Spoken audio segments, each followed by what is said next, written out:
So let's now discuss the concept of equality, right? So हम कैसे जाएंगे इस कंसेप्ट में आगे? तो पहले तो हम देखेंगे evolution of the concept, right? तो इक्वालिटी एक्चुअली है क्या, वो उसका कंसेप्ट का जो इवोल्यूशन है वो फॉर्म कैसे हुई, right? So right from the Aristotle, Hobbes, Rousseau का क्या कहना था इन इक्वालिटी के ऊपर, right? Then the Karl Marx, Marxist conception of equality क्या है, टॉकविल क्या कहता है जब वो अमेरिकन सोसाइटी को अच्छे से एनालाइज करता है, and there is one debate like fair treatment versus equal treatment, right? ये सॉर्ट ऑफ डिबेट लाइक इस डिबेट पे 2018 के यूपीएससी में भी ऑप्शनल में क्वेश्चन आया था, राइट? जैसे कि equality means fair treatment rather than equal treatment, and आपको कमेंट करने के लिए कहा गया था. सो सॉर्ट ऑफ ये हम पहले देखेंगे अच्छे से. उसके बाद हम इक्वालिटी ऑफ व्हाट, हाँ, तो इक्वालिटी एक्चुअली है क्या, और मतलब फॉर्मल इक्वालिटी में इक्वालिटी ऑफ अपॉर्चुनिटी और इक्वालिटी ऑफ आउटकम का जो डिबेट है, right? Then equality of welfare है, इक्वालिटी ऑफ रिसोर्सेस है जिसमें कि रिसोर्स इगलिटेरियनिज्म की बात करते हैं ये लोग, तो जिसमें रॉल्स है, डॉर्किन है, रकोवेस्की है, इनके क्या एक्चुअली आर्ग्यूमेंट्स है, राइट? एंड देन हम देखेंगे कि इक्वालिटी ऑफ कैपेबिलिटीज जिसमें अमर्त्य सेन है, और बाद में थोड़ा बहुत फेमिनिस्ट टर्न इस कंसेप्ट को दिया है मार्था नुसबाउम ने, right? And at the and हम देखेंगे थोड़ा बहुत कि कॉम्प्लेक्स इक्वालिटी क्या है, जो कि माइकल वॉल्जर का उसका जो बुक है स्पीयर ऑफ जस्टिस, जिसमें ये एक्चुअली क्या आर्गुमेंट है. And at the end slide will be various perspectives on equality, right? From liberals, Marxist, fascist, conservatives, greens, fundamentalist, ये सब लोग इक्वालिटी को कैसे देखते हैं, इनके पर्सपेक्टिव्स कैसे अलग अलग अलग अलग हो जाते हैं, right? So we are going to go ahead with this.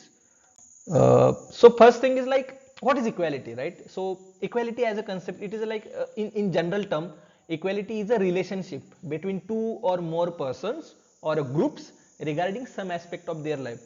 मतलब एक हम एक बोलते हैं ना कि रिलेटिव इक्वालिटी या एक्सेट्रा. सो कोई भी चीज को जब हम रिलेट करते हैं, एक रिलेशनशिप है कि आपके पास बेसिक हेल्थ के सेक्टर्स लाइक हेल्थ और एजुकेशन में आपके पास बेसिक सुविधाएं है और किसी के पास नहीं है, तो इनइक्वालिटी है, राइट? किसी के पास अच्छे अच्छे स्कूल्स है, यूनिवर्सिटीज है, कोई एक एरिया में, कोई एक एरिया में कुछ भी नहीं है, इनइक्वालिटी है, राइट? क्या होता है कि विद इन स्टेट और कुछ कुछ स्टेट्स बीमारू है जहाँ पे बहुत ही ज्यादा अनएम्प्लॉयमेंट का इशू है, पॉवर्टी का इशू है, राइट? जैसे कि बिहार में कुछ इशू चल रहा है, झारखंड में कुछ इश्यूज चल रहे हैं, छत्तीसगढ़ में कुछ इश्यूज चल रहे हैं, लेकिन गुजरात, कर्नाटक, महाराष्ट्र, तमिलनाडु, यहाँ पे बहुत ज्यादा इंडस्ट्रियल डेवलपमेंट है, राइट? सो इसको हम इनइक्वालिटी कह सकते हैं. या हो सकता है कि within Maharashtra Marathwada region थोड़ा सा बैकवर्ड है sort of with when it takes to industrial development और other sort of developments, when we compare it to the Mumbai, Pune और western Maharashtra region, right? So मतलब विद इन रीजनल डिसबैलेंस है, वहां पे भी इनइक्वालिटी है. So it's like a relationship between two और more persons और groups as well, right? And various aspects of their life. मतलब हम जब कंपेयर करेंगे कि भाई इसका इनकम इतना है, उसका इनकम इतना है, इसके पास ये है, इसके पास ये नहीं है, राइट? तो ये सब इनइक्वालिटी है, राइट? इक्वालिटी इनइक्वालिटी का ये आपको रिलेशन अच्छे से समझना पड़ेगा. तो चलो let's go right to the era of Greek city states, Plato, Aristotle, right? तो एरिस्टोटल ने क्या किया है, ही डिफेंड्स नेचुरल इनइक्वालिटी. तो वो क्या कहता है, जब वो सिटीजनशिप की कंसेप्ट लेके आता है और वो बोलता है कि प्रिजनर्स है, स्लेव्स है, वुमेन है, चिल्ड्रन है, ओल्ड एज्ड पीपल है, इनको सिटीजनशिप नहीं है, right? They are not able to contribute reasonably within the development of their community, society, for say in decision making arena, right? और वहां पे वो फिर फॉर अरिस्टोटल के लिए क्या था कि equality was limited to the class of citizens only, right? Political equality per se, I am talking about political equality. So he was saying that like the virtue of ruling and being ruled in turns, right? So sort of he defined justice as a treating equals equally and unequals unequally. वहाँ पे वो proportionate equality की बात करता है, right?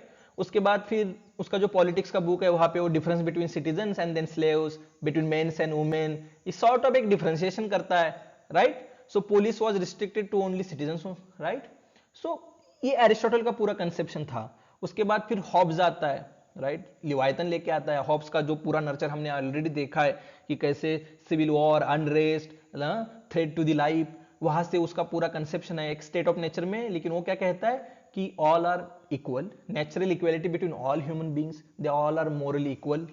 Actually एक पहली बार कोई एक थिंकर आके बोल रहा है कि ऑल आर इक्वल, राइट? और फिर उसके बाद रूसो आता है, राइट? और रूसो का जो बुक है discourse on the origin of foundation of inequality, जहाँ पे वो इनइक्वालिटी कैसे आई, तो वो उसका एक फेमस स्टेटमेंट भी है कि जो इंसान ने सबसे पहले जाके कोई एरिया डिमार्केट किया कि ये मेरा है, और वहां से प्राइवेट प्रॉपर्टी स्टार्ट हो गई और वहां से इनइक्वालिटी का राइज है, इवोल्यूशन है, राइट। तो वो नेचुरल एंड कन्वेंशनल इनइक्वालिटी की बात करता है। नेचुरल इनइक्वालिटी मतलब क्या है, कोई फिजिकली डिसेबल है या कोई स्पेशल एबिलिटीज है, या and sort of conventional inequality मतलब race, caste, religion, sort of they are hindering your progress. So these are things like natural inequality में आपका एज होगा, हेल्थ होगा, अदर फिजिकल कैरेक्टरिस्टिक्स होंगी, राइट। सो ऐसे Rousseau के लिए इनइक्वालिटी इक्वालिटी डिफर करती है, राइट। जिसका उसका जो बुक था उसको हम सेकंड डिस्कोर्स भी कहते हैं, राइट। देन एक मार्क्सिस्ट कंसेप्शन देखेंगे हम कि marks in his essay on the Jewish question contended that the formal equality while being a significant step forward could not bring about human emancipation। मतलब जो formal equality है papers पे तो सब सही है, प्रोसीजर्स है, लेकिन कुछ ह्यूमन इमेंसिपेशन आया नहीं। क्यों? क्योंकि क्या हुआ कि मार्केट ने लोगों को तो फ्री किया, लेकिन there were other sort of barriers imposed by the social ranks or other some similar categories, right? So ये जो डिफरेंसेस थे ना, ये क्लास बेस्ड डिफरेंसेस थे due to existence of private property, वो वैसे के वैसे ही रहे, राइट। सो जब तक प्राइवेट प्रॉपर्टी एबोलिश नहीं होने वाली तब तक इनइक्वालिटी ही रहेगी, राइट। ये उसका बेसिक आर्गुमेंट था। तो उन्होंने जब बाद में जर्मन आइडियोलॉजी लिखा, वहां पे वो बोलते हैं कि ruling class produces a legitimating ideology to perpetuate the system of economic exploitation, right. और बाद में हम ग्रामसी का देखेंगे प्रिजन नोटबुक में, जो भी हेजेमनी का कंसेप्ट है, राइट, यही से तो आता है। फिर हर्बर्ट मर्क्यूज का जब हम वन डायमेंशनल मैन देखेंगे, राइट। तो ये सब पूरा कंसेप्शन है कि कैसे आपके डिजायर्स, नीड्स मैनिपुलेट किए जाते हैं, कैसे आइडियोलॉजी का यूज करके लेजिटिमाइज किया जाता है सिस्टम। आपको लगता है ये इनविटेबल ही है, यही नेचुरल है, राइट। और फिर आपका एक्सप्लॉयटेशन जो हो रहा है वो आपको नहीं दिखता है, right. So these sorts were like debates were there, and then in a communist manifesto he says that the communist society will be the classless society and there will be the withering away of the state। मतलब क्या है state, क्यों है actually? वो तो एक तो पहली बात तो स्टेट को कहता है एक बुर्जुआजी इंस्टीट्यूशन है, राइट। एक एक बुर्जुआजी इंटरेस्ट को फर्दर करने मतलब आगे लेके जाने के लिए स्टेट काम करता है, और स्टेट मोस्टली तो न्यूट्रल तो है नहीं, राइट। तो सोसाइटी में अगर क्लासेस ही नहीं रहेंगे, क्योंकि प्राइवेट प्रॉपर्टी एबलिश हो जाएगी तो दो क्लास, जैसे कि हम बोलते हैं ना कि प्रॉपर्टेड बुर्जुआजी क्लास है और एक प्रोलेटारिएट वर्कर्स क्लास है। और अगर प्रॉपर्टी नहीं रहेंगी तो ये क्लासेस भी नहीं रहेंगे, और क्लासेस भी नहीं रहेंगे तो क्लैशेस भी नहीं रहेंगे, और क्लैशेस ही नहीं रहेंगे तो स्टेट की जरूरत ही नहीं है, राइट। तो finally a classless stateless society withering away of the state, right? That's the larger goal where there will be then emancipation, human emancipation, right? And then will be the freedom from the economic inequalities, right? ये पूरा argument है। तो distributive principal क्या हुआ Marxist पूरे society में? To each according to his work. Labour को importance है, क्योंकि हमने पहले जब फ्रीडम डिस्कस किया वहां पे हमने देखा कि उनके लिए फ्रीडम लिबर्टी क्या है, वो ह्यूमन बींग्स को एनिमल्स से डिस्टिंग्विश करता है। वो बोलता है कि human beings are they have the ability to express creatively, human beings can produce something meaningful, right. और उसको ही वो उनका फ्रीडम बोलता है। अगर ये नहीं कर पा रहे तो then there is alienation, right. So to each according to his work labour को बहुत ज्यादा इंपॉर्टेंस है कम्युनिस्ट सोसाइटी में, राइट। लेकिन ये ट्रांजिशनल फेज होगी, राइट, ये ट्रांजिशनल फेज होगी। उसके बाद वो बोलेगा from each according to his ability to each according to his needs, जो कि क्रिटिक ऑफ गोता प्रोग्राम नाम का जो बुक था उसमें ये स्टेटमेंट है, राइट। देन लेकिन मार्क्सिस्ट जो कंसेप्शन था वो किसके ऊपर ज्यादा इंपॉर्टेंस है? इक्वालिटी ऑफ आउटकम्स के ऊपर। और उसके पहले जब हमने हॉब्स देखा या उसके पहले जो भी पूरा आर्गुमेंट्स देखे हमने, वो था एक इक्वालिटी ऑफ अपॉर्चुनिटीज, जो कि लिबर्टेरियंस के आर्गुमेंट्स होंगे, वो इक्वालिटी ऑफ अपॉर्चुनिटीज की बात वो करेंगे, राइट। फिर हम देखेंगे टॉकविल। टॉकविल क्या कहता है कि टॉकविल जब अमेरिकन सोसाइटी को अच्छे से एनालाइज करता है तो वो बोलता है कि इक्वालिटी इज इनविटेबल। इक्वालिटी तो आएगी जैसे ही डेमोक्रेसी फर्दर इन डेप्थ उसका मतलब प्रोग्रेस होता जाएगा, डेमोक्रेसी का, सोशल डेमोक्रेसी जैसे प्रोग्रेसिवली आगे चली जाएगी वैसे इनइक्वालिटी खत्म हो जाएगी और इक्वालिटी ही आएगी। There will be the triumph of the equality is inevitable, right. So and democracy breaks the chains and frees each link. लेकिन यहाँ पे दिक्कत यह है कि वो ये भी बोलता है कि एक्सेसिव इक्वालिटी भी डेंजरस है। Eight the and excessive equality liberty पे बर्डन लेके आ सकती है, वहां पे लिबर्टी नहीं रहेगी, राइट जैसे कि हम कम्युनिस्ट सोसाइटीज में देखते हैं जहाँ पे एक्सेसिव इक्वेलिटी होती है, फिर जैसे कि अभी नॉर्थ कोरिया है, चाइना है, अर्लियर यूएसएसआर वाज देयर, सो जहाँ पे एक्सेसिव इक्वेलिटी थी, लिबर्टी नहीं थी, राइट अथॉरिटेरियन कंट्रीज थी ये सब। तो ये भी वो थोड़ा बहुत हमें वार्न करता है, टॉकविल बोलता है कि एक्सेसिव इक्वेलिटी भी नहीं चाहिए, वो अदरवाइज लिबर्टी खतरे में आ सकती है, राइट। देन सबसे इंपॉर्टेंट एक डिबेट है इक्वेलिटी ऑफ व्हाट में, इक्वेलिटी ऑफ रिसोर्सेस, रिसोर्स इगलिटेरियनिज्म या जिसको हम लक इगलिटेरिज्म भी बोलते हैं, जिसमें जॉन रॉल्स है, रोनाल्ड डॉर्किन है, एरिक रकोस्की है। रोनाल्ड डॉर्किन पे लास्ट ईयर सीयूईटी पीजी में 3 क्वेश्चंस आए थे इसी एक कंसेप्ट पे लेके, ठीक है। तो हम अच्छे से देखेंगे कि ये कंसेप्ट एक्चुअली है क्या। So Dworkin suggest a 2 stage process, the ambition sensitive auction and the insurance scheme. तो एक्चुअली है क्या, मतलब एक जून 2014 के साइकिल में एक क्वेश्चन आया था कि उसका जो अनइक्वालिटी बुक था, ये पूरा कंसेप्शन है, राइट। सो पहले पढ़ते हैं ये क्या है। For him internal inequalities disabilities also need to be considered, मतलब एक फेयर इक्वालिटी ऑफ अपॉर्चुनिटी की तो बात तुम लोग कर रहे हो, लेकिन फेयरनेस कब आएगा, जब आप इंटरनल इनइक्वालिटीज को भी एड्रेस करोगे। इंटरनल इनइक्वालिटीज क्या है, due to some physical characteristics और some other issues you are not able to work, you know, और not able to lead your life, right. So यहाँ पे ये पूरा सब प्रोसेस आ जाता है, right. So there will be voluntary choices and choices under unchosen circumstances. मतलब यहाँ पे एक बहुत अच्छा एक एग्जांपल दिया हुआ है इसमें। वो एग्जांपल क्या है कि एक आइलैंड है और एक आइलैंड के ऊपर आप 10 लोगों को भेजा गया है, राइट। एंड उस आइलैंड की करेंसी है, मान के चलो कि सेल नाम की करेंसी है उस आइलैंड की, और आप सबको 100 सेल्स दिए गए हैं, राइट। तो अब किसी के पास एक लो आई साइट का दिक्कत है तो उसके लिए स्पेक्टेकल चाहिए होगा, किसी के पास चलने में दिक्कत है और वो उसको व्हीलचेयर लगती है तो उसको व्हीलचेयर चाहिए होगी, राइट।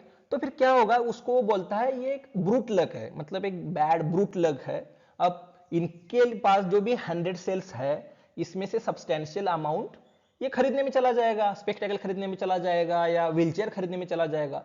तो एक इक्वल लेवल प्लेइंग फील्ड नहीं रहेगा, राइट, सबके बीच में inequality will be there then.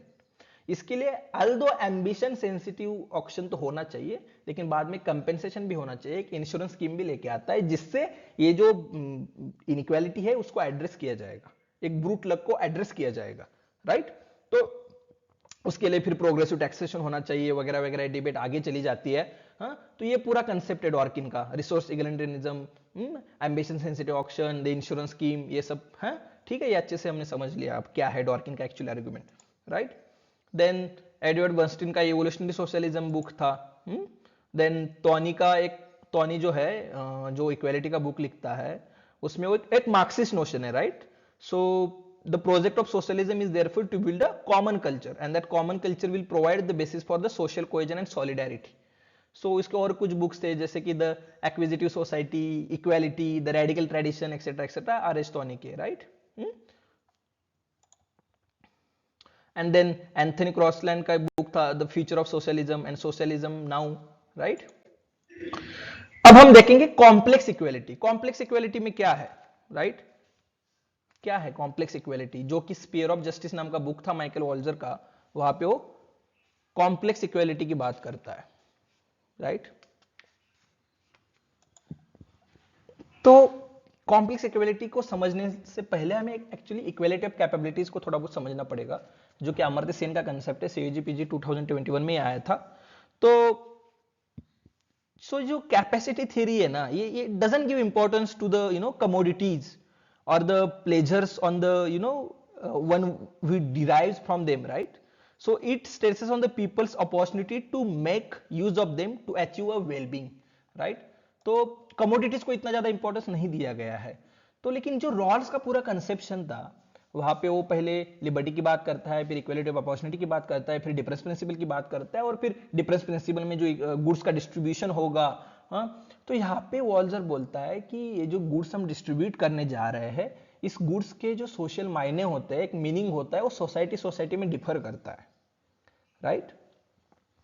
और जैसी भी सोसाइटी होगी उस तरीके से वहां पे उसको ट्रीट किया जाएगा, है ना। तो ये पूरा जो डिबेट है कि पहले तो अमर्त्य सेन क्या कहता है कि ability to achieve a certain sort of function, capability is ability to achieve a certain sort of function. Here he is focusing on the real freedoms. जिसको थोड़ा बहुत मार्क्सिस्ट टर्न मार्था नुसबाम लेके आती है, जिसको जो लगभग 10 कैपेबिलिटीज की बात करती है, being in controls of own, political participation and all. तो यहाँ पे सेल्फ रिस्पेक्ट है, बीइंग पॉलिटिकल एक्टिव है, being able to take part in the life of one's community है, अच्छी हेल्थ, अच्छा एजुकेशन, इन सबको बहुत ज्यादा इंपॉर्टेंस दिया हुआ है, राइट, इक्वालिटी ऑफ कैपेबिलिटीज में। फिर है कॉम्प्लेक्स इक्वालिटी, जो हम अभी डिस्कस करने वाले हैं, जो कि स्फीयर ऑफ जस्टिस नाम का जो बुक था, वहाँ पे वो क्या बात करता है, सीयूटी पीजी 2021 में 22 में सॉरी ये क्वेश्चन आया था कॉम्प्लेक्स इक्वालिटी के ऊपर। ये जो पूरा कॉम्प्लेक्स इक्वालिटी का जो भी पूरा डिबेट है, राइट, सो 1983 में ये थ्योरी एक्चुअली फॉर्म हुई, राइट। सो एक ब्रॉडर कंसेप्चुलाइजेशन ऑफ डिस्ट्रीब्यूशन जब हम देखेंगे तो बस टेंजिबल गुड्स ही नहीं कवर करने हैं, there will be some abstract goods also, right, such as rights. So this theory actually distinguished from simple equality and it allows a certain sort of inequalities in social goods also, right? So यहाँ पे actually basic argument क्या है इनका, all distributions are just and unjust relative to social meanings of goods at stake. मतलब हो सकता है south Asian countries में या थर्ड वर्ल्ड कंट्रीज में इस सोशल गुड की मीनिंग अलग हो, वेस्टर्न कंट्रीज में कुछ गुड्स की मीनिंग अलग हो, right. So and within the there will be domains, right. किसी के पास इकोनॉमिक पावर बहुत ज्यादा है तो वो पॉलिटिकल पावर को इन्फ्लुएंस करेगा, किसी के पास पॉलिटिकल पावर है वो उसका यूज करके इकोनॉमिकल पावर को इन्फ्लुएंस करेगा या रिलीजियस पावर को इन्फ्लुएंस करेगा, किसी के पास रिलीजियस पावर है तो वो क्या करेगा, पॉलिटिकल पावर को इन्फ्लुएंस करेगा। तो in formal terms complex equality means that no citizen standing in one sphere or with regard to one social good can be undercut by his standing in some other sphere with regard to some other good, right? ये पूरा उसका conception है। सो जो भी imagination हम goods को attach करेंगे इसको एड्रेस करना पड़ेगा, इफेक्टिवली इसको ध्यान में रखना पड़ेगा, चाहे वो प्रेस्टीज है, वेल्थ है, ऑफिस है, ऑक्यूपेशन है, क्लोथिंग है, फूड है या नॉलेज है। तो ये जो सब हायरार्की होती है इन सब गुड्स की, अलग अलग सोसाइटी में अलग अलग मायने होते हैं, अलग अलग इंपॉर्टेंस दिया जाता है अलग अलग गुड्स को। तो हम जब भी डिस्ट्रीब्यूट करने जाएंगे इन सब चीजों को अच्छे से ध्यान रखना पड़ेगा। And complex equality is opposite to tyranny, right. Then R Tawney है, हेरोल्ड लॉस्की है, सीबी मैकपर्सन है, they further developed it and sort of like equality as a complementary to मतलब इनके सब राइटिंग्स आपको मिलजुल सके, फर्दर डेवलप्ड ऐसे नहीं बोला जा सकता है क्योंकि कोई थिंकर्स इनके भी पहले से थे।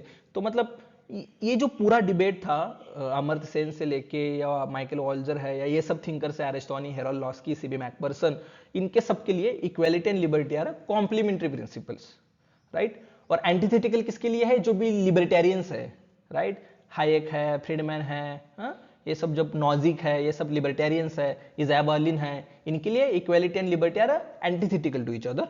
और ये सब जो पॉजिटिव लिबरल्स है, जो कि मॉडर्न लिबरल्स है, जो सोशलिस्ट है, उनके लिए ये दो कंसेप्ट कॉम्प्लीमेंट्री होंगी, right.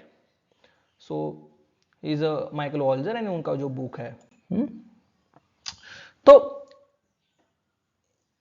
so equality is basically process of equalization, Harold Laski के लिए। so first all equality implies the deficiency of social rights, special rights. secondly it is implies that everyone should get enough opportunities, मतलब पहले तो privilege होंगे जो खत्म करने होंगे पहले। इक्वालिटी के लिए सबसे पहली बात क्या है, तो कोई भी जो भी प्रिविलेजेस है सोसाइटी में जो कि रैशनल नहीं है उनको खत्म करना पड़ेगा। और second thing will be everyone should get enough opportunity. तो इक्वालिटी क्यों इंपॉर्टेंट बन जाती है यार, क्योंकि इक्वालिटी से सेल्फ रिस्पेक्ट आता है, इक्वालिटी से इक्वली ट्रीट करते हैं, हम दूसरों को रिस्पेक्ट देते हैं, राइट। एक मीनिंगफुल वर्थ लिविंग लाइफ होती है इक्वालिटी के कारण, right. Otherwise there will be chaos, there will be distress, there will be disturbance, there will be sort of unrest, then there will be that unrest will lead to the revolution और sort of bigger other issues, social evils, right. So right from Zeno का जो stoic school था 3rd century BC में, वो equality की बात कर रहा था। उसके बाद फिर बार्कर का जो इक्वालिटी का पूरा आर्गुमेंट है, right, for him equality accordingly means that whatever conditions are guaranteed to me in the form of rights shall also in the same measure be guaranteed to others and whatever rights are given to others shall also be given to me. ये Barker का concept है। EH Carritt के लिए equality is just to treat men as equal until some reasons other than the preferences such as needs capacity और deserts has been shown in the contrary, right. लेकिन जो Nozick है इनको criticise करेगा। Nozick उसका जो बुक है anarchy state and utopia, जो कि जॉन रॉल्स को क्रिटिसाइज करने के लिए लिखा हुआ बुक था, उसके थ्योरी को, जस्टिस के थ्योरी को, जो CUTPG 2021 में ये बुक आया हुआ था मैच द फॉलोइंग में, राइट। सो इसके लिए क्या है, unjustly taking someone's holdings for redistribution violates their right, वो अपोज करता है, राइट। वो इक्वलिटी ऑफ अपॉर्चुनिटी की ही बात करेगा, आउटकम्स की बात नहीं करेगा। हाँ, रॉल्स जो है वो दोनों की बात करता है, दोनों का एक गोल्डन मीन जैसे बात करता है, राइट। एंड रूसो के लिए वो हमने ऑलरेडी देखा नेचुरल इनइक्वालिटी, कन्वेंशनल इनइक्वालिटी क्या है, राइट। तो right from Locke, Adam Smith, Bentham, James Mill, Tocqueville, इन सब के बारे में हमने ऑलरेडी डिस्कस किया। हाँ, इनिशियल इक्वालिटी का एज अ कंसेप्शन इवोल्यूशन कैसे हुआ। उसके बाद फिर हमने लिबर्टेरियंस को डिस्कस किया, जैसे कि हायक है, मिल्टन फ्रीडमैन है, कुछ इलिटिस्ट थिंकर है जैसे कि मोस्का, पोरेटो, रॉबर्ट मिशेल है। हाँ, इनके लिए क्या है, सोसाइटी में दो क्लास होंगे, इलिट्स होंगे, इलिट के लिए वो सपोर्ट करेंगे, बोलेंगे कि इलिट्स ही नहीं होंगे तो सोसाइटी ऑर्गेनाइज नहीं रहेंगी, डिसिप्लिन नहीं होगी, रूल एंड ऑर्डर नहीं रहेगा, राइट। सो तो ये सब उनके बाद फिर हमने रूसो को देखा, TH Green, Hobhouse, Tawney, Barker, Laski, Macpherson, इनके व्यूज देखे जो कि थोड़े पॉजिटिव लिबरल्स है, मॉडर्न लिबरल्स है। फिर हमने रोनाल्ड डॉर्किन को देखा, अमर्त्य सेन को देखा, और डॉर्किन का पूरा optional luck, brute luck, theory of resource equality, luck egalitarianism, इसके ऊपर क्वेश्चन आया था last year, luck egalitarianism concept किसका है, वहां पे कोहेन भी ऑप्शन था और रोनाल्ड डॉर्किन भी ऑप्शन था, दोनों भी सही है, राइट। और सेम ही क्वेश्चन आया था थ्योरी ऑफ रिसोर्स इक्वालिटी किसकी है, जो कि रोनाल्ड डॉर्किन की है, राइट। इक्विलिटी ऑफ थॉट ये बुक आया था 2017 के जनवरी में, जो कि एलेक्स कैलिनियोस का है, और डेविड मिलर का बुक था arguments for equality 1996, social equality की बात जहां पे डेविड मिलर कर रहा है, राइट। ये कुछ इंपॉर्टेंट एमसीक्यूज है, आपको अच्छे से याद रखने पड़ेंगे, और हमने पूरा डिस्कस किया, राइट। पूरी कंसेप्ट को पूरी तरीके से हमने डिस्कस किया, right, from Karl Marx, Marxist notion. तो अब हम देखेंगे there are various perspectives on equality, right. liberals, conservatives, socialist, anarchist, fascist, feminist, ecologist, right? So liberals believes that people are born equal in a sense that they are of equal moral worth. ये आपको Andrew would के books में मिलेगा ये chart. That this implies formal equality. Liberals जो होंगे, जो classical liberals होंगे, वो फॉर्मल इक्वालिटी को लेके आएंगे, नोटेबली लीगल और पॉलिटिकल इक्वालिटी की बात करेंगे कि सबको इलेक्शन में खड़े होने का हक है, सबको वोटिंग का हक है। हाँ, लेकिन एक्चुअली जो इनइक्वालिटी है, किसी के पास बहुत ज्यादा पैसा है, उसके पास जीत के आने के चांसेस बहुत ज्यादा, इसके बारे में ये ज्यादा बात नहीं करेंगे, right. As well as equality of opportunity है, but social equality is likely to threaten the freedom and penalize talent, इसलिए वो सोशल इक्वालिटी की बात नहीं करेंगे। So whereas classical liberals emphasize the need for strict meritocracy and economic incentive, जैसे कि all classical liberals है, बाद में न्यू लिबरल्स, लिबर्टेरियंस है, जो मेरिट, डेजर्ट, इनकी बात करते हैं, इकोनॉमिक इंसेंटिव्स की बात करते हैं, और मॉडर्न लिबरल्स जो होंगे वो आर्ग्यू करेंगे कि नहीं नहीं ये थोड़ा गलत हो रहा है, जेन्युइन इक्वल अपॉर्चुनिटीज होनी चाहिए, रिलेटिव सोशल इक्वलिटी होनी चाहिए। फिर कॉन्जर्वेटिव्स आएंगे जो कि ट्रेडिशनली सोसाइटी को देखेंगे, वो बोलेंगे कि स्टेटस को चेंज करें, मेंटेन करना पड़ेगा, स्टेटस को नहीं चेंज किया जा सकता है, राइट। और फिर इक्वालिटी एक्सेट्रा जो है वो अनअचीवेबल गोयल है, राइट। सो फिर न्यू राइट्स है जो कि स्ट्रांगली इंडिविजुअलिस्टिक बिलीफ्स होगा उसका। फिर सोशलिस्ट आते हैं, वो regard fundamental equality as a fundamental value उनके लिए, जो सोशलिस्ट है, जो मार्क्सिस्ट है, right. They endorse the social equality, right. पूरा सोशलिस्ट, मार्क्सिस्ट, न्यू मार्क्सिस्ट, जो कि फ्रैंकफर्ट स्कूल था, राइट। सो एडोर्नो वगैरह, ग्रामसी, ये सब लोग। तो मतलब social democracy towards a liberal belief in equality of opportunity, जो सोशल इक्वालिटी होंगी, वो रिलेटिव और एब्सोल्यूट, तो ये सब पूरा डिबेट यहाँ पे आ जाएगा। फ्रेटर्निटी को ज्यादा इंपॉर्टेंस देंगे, सोशल कोहेजन को ज्यादा इंपॉर्टेंस देंगे, right. So enlarging freedom in positive sense socialist लोगों के लिए। फिर एनार्किस्ट आएंगे, दे place a particular stress on political equality understood as an equal and absolute right to personal autonomy, implying that all forms of political inequality amount to oppression. So anarcho-communist believes in absolute social equality achieved through a collective ownership of a productive wealth.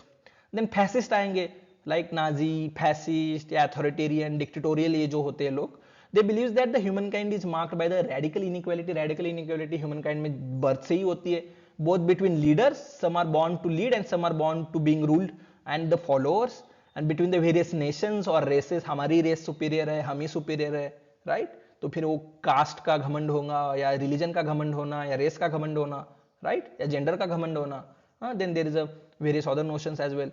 So nevertheless the emphasis on the nation or race implies that all members are equal, at least in terms of their core social identity, right? Then the feminists, they take equality to mean a sexual equality in the sense of equal rights and equal opportunities. फिर liberal feminist का थोड़ा अलग notion है, हाँ. Then Marxist feminist आते हैं, then the radical feminist आते हैं, राइट. वो थोड़ा थोड़ा रेडिकल हो जाएगा. फिर इकोलॉजिस्ट होते हैं जो कि बोलते हैं कि पूरा जो एंथ्रोपोसेंट्रिज्म है, जो पूरा का पूरा ह्यूमन बींग्स को ही पूरा कोर पे रखा हुआ है, ये तो गलत हो रहा है, राइट. एंड देन फिर कुछ उसमें शैलो इकोलॉजिस्ट है और फिर डीप इकोलॉजिस्ट है. शैलो इकोलॉजिस्ट जो होंगे वो बोलेंगे कि भाई ठीक है, तो कुछ इश्यूज है उसको एड्रेस करने की जरूरत है. लेकिन डीप इकोलॉजिस्ट होंगे वो इक्वल फुटिंग पे लेके आएंगे, चाहे वो ह्यूमन बींग्स हो, चाहे वो नेचर हो, एनिमल्स हो, प्लांट्स हो, राइट. तो ये पूरा इक्वालिटी का डिबेट, ये पर्सपेक्टिव्स है. मैंने ऑलरेडी ये पूरा का पूरा सभी कंसेप्ट का मिलके जो पीपीटी है ऑलरेडी टेलीग्राम ग्रुप पे आपके साथ शेयर किया हुआ है, राइट. यूट्यूब पे तो वीडियोस आ ही रहे हैं, राइट. सो बेसिकली ये जो पूरा मिशन चल रहा है, मिशन इसलिए चल रहा है कि ज्यादा से ज्यादा इंक्लूसिव ऑफ ऑल क्लासेस, सभी बैकग्राउंड्स के लोग अच्छे अच्छे यूनिवर्सिटीज में जा पाए, पढ़ पाए. वो यूजीसी नेट जेआरएफ का प्रिपरेशन हो या सीयूईटी पीजी का प्रिपरेशन हो, क्योंकि आपका जो पोस्ट ग्रेजुएशन होगा वो जहाँ से करेंगे उसके बाद आपका पूरा करियर डिपेंड होगा वहाँ पे, राइट. अच्छे यूनिवर्सिटीज में आप पढ़ोगे तो अच्छी लाइफ लीड करोगे. तो ये हक सबको होना चाहिए, right. Education should be inclusive and equitable despite your socio economic background. तो ये पूरा मिशन यही है कि बिल्कुल ही फ्री ऑफ एनी कॉस्ट आपको ये रिसोर्स मटेरियल हम अवेलेबल कर रहे हैं, चाहे वो टेलीग्राम ग्रुप्स है, व्हाट्सएप ग्रुप्स है, हाँ, यूट्यूब पे हम वीडियोस रिकॉर्ड करके अपलोड कर रहे हैं. तो ये पूरा मिशन इसी के लिए चल रहा है. सो ऑल दो like myself, like I was a student of JNU, right, and then I know the things, right, what issues are there in the society. तो इसलिए मुझे ये सही नहीं लगा कि मैं मेरा क्रैश कोर्स का कोई एक फी चार्ज करूँ और सबको मतलब पहले फी भर के अगर अगर एक क्रैश कोर्स चलाओ. तो ये सब था. तो you can contribute, it's up to it's optional, right. Think about it and thank you all. Thank you.